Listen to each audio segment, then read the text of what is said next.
দাবি বাস্তবায়নের লক্ষ্যে আয়োজিত আজকের এই বিশাল সমাবেশে এখন আপনাদের সামনে বক্তব্য রাখবেন বাংলাদেশ খেলাফত মজলিসের সম্মানিত সাংগঠনিক সম্পাদক জননেতা জনাব মাওলানা এনামুল হক।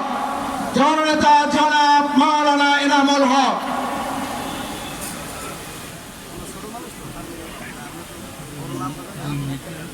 আসসালামু আলাইকুম ওয়া রাহমাতুল্লাহ। আপনারা কি ভালো আছেন? যেরকম 5 আগস্টের আগে এদেশের মানুষ ভালো ছিল না, নির্বাচনের পরে এদেশের মানুষ ভালো নেই, ঠিক কিনা?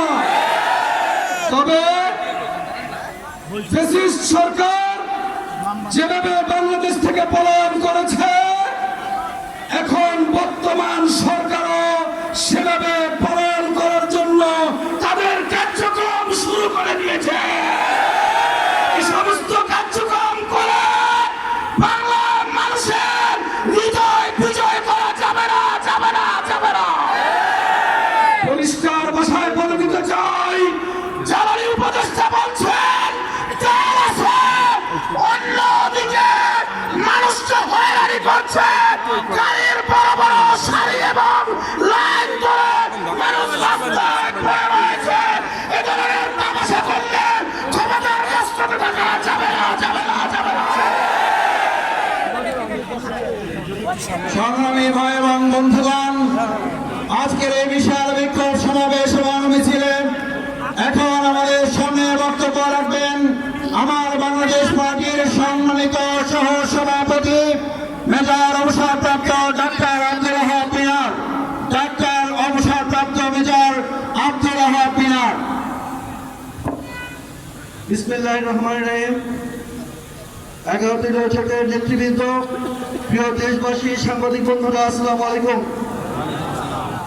এত দ্রুত আমাদের রাজপথে নেমে আসতে হবে আমরা কল্পনাও করতে পারি নাই। আমরা একই সাথে যুদ্ধ করেছি মাত্র কয়েকদিন আগে। আমরা রক্ত দিয়েছি, রাজপথে সংগ্রাম করেছি, লড়াই করেছি ফেসিবাদ তাড়ানোর জন্য। আপনারা কথা দিয়েছিলেন যে সরকার যেই গঠন করুক না কেন, অন্তর্বর্তীকালীন সরকার যে জুলাই সনদ তৈরি করে গিয়েছে সেগুলো আপনারা অক্ষরে অক্ষরে বাস্তবায়ন করবেন। কিন্তু শেখ হাসিনা ফেসিবাদ যে উপসর্গে যে জ্বরে আক্রান্ত ছিল, তারা সাংবিধানিক কাঠামোর মাধ্যমে সব করতে সেই জ্বরে আক্রান্ত ছিল। তারা কথায় কথায় মিথ্যা কথা বলতো, সংসদে দাঁড়িয়ে মিথ্যা কথা বলতো। আজকে এই সমস্ত উপসর্গ আপনাদের মধ্যে দেখা দিয়েছে। আপনারা সংসদে দাঁড়িয়ে আইনমন্ত্রী মিথ্যা কথা বলছেন, স্বরাষ্ট্রমন্ত্রী মিথ্যা কথা বলছেন, জ্বালানি মন্ত্রী বলছেন যে তেল আছে, তেল আছে, গ্যাস আছে, সব আছে, অথচ দীর্ঘ আইন। এইসব প্রতারণা করে শেখ হাসিনা টিকতে পারে নাই। আপনারা যে জুলাই সনদ মানছেন না, গুম কমিশন মানছেন না, মানবাধিকার কমিশন মানছেন না, বিচার কমিশন মানছেন না, কারণ এর মাধ্যমে আপনারা আবার ফেসিবাদ কায়েম করতে চান। শেখ হাসিনা যে এইস পাইয়াছে, যে এইসে সাফার করতেছিল, সব উপসর্গ আপনাদের মধ্যে আছে। এত দ্রুত এই এইস কিভাবে আপনাদের মধ্যে সংগ্রামিত হলো আমি বুঝতে পারছি না। আমরা 11 দিনের জন্য মানুষ, আমাদের স্পিকার সাহেব বলেছেন যে তারা সংসদে অত্যন্ত শৃঙ্খলাবদ্ধ, তারা নিজেও কথা বলে না, তাদের দেখলে আমাদের শ্রদ্ধা হয়।